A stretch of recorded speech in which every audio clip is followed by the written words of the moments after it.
Intel stocks are down after Trump and Bernie announced plans for the US to become the largest shareholder in the company.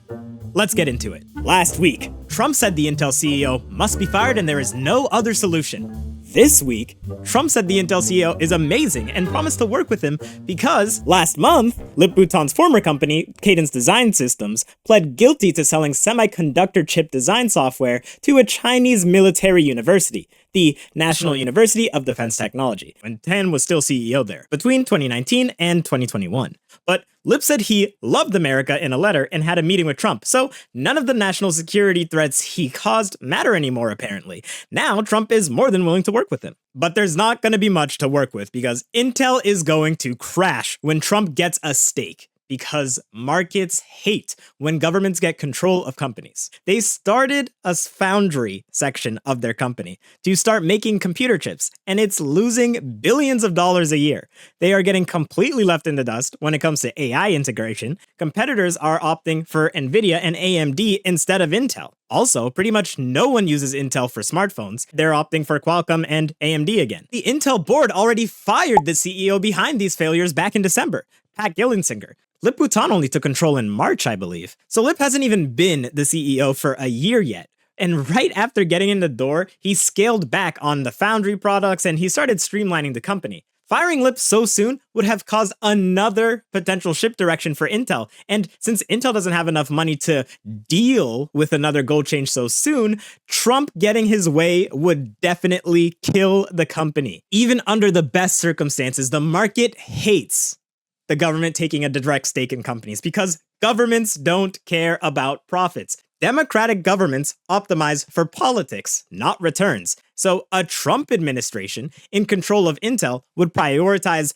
failing sectors like the foundry business. Why? Because it increases American manufacturing capacity for semiconductor chips, and it creates high-skill local jobs in the country. You know, stuff that looks good on taglines and headlines, even though it loses billions of dollars a year. Because again, the government doesn't care about making money. I'm only burning my half. They will prioritize job creation in key districts, like say a swing state, over cheaper areas in potentially foreign countries. It just straight up does not make sense to hire an American for $50 per hour when I could hire some Indian guy to do the same thing for $10 an hour.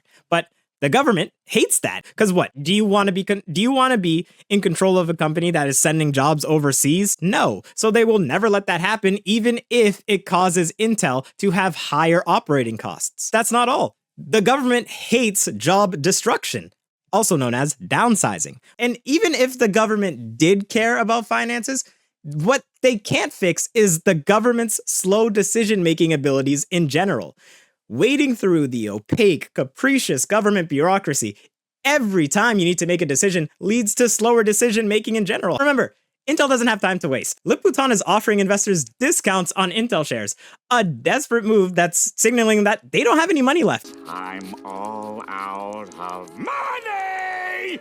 Okay? And now the company won't exist in a couple of months, so I'd rather sell my stock at a discount and get some capital infusion than, not sell it, and then my company completely goes out of business right now. It's basically making the best out of a bad situation.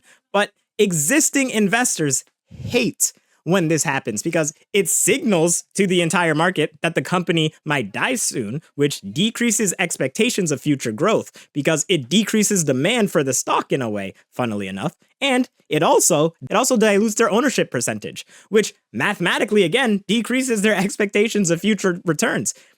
It's a double whammy, which causes a huge investor sell-off that we're seeing today. That's why the Intel stock is down 7%. The thing is crashing. It's completely falling out of the sky. So, funnily enough, Trump's interest in national security is going to destroy Intel entirely. If Trump's equity stake gets approved, it's going to leave America worse off in chip production than it was before. He has to move carefully.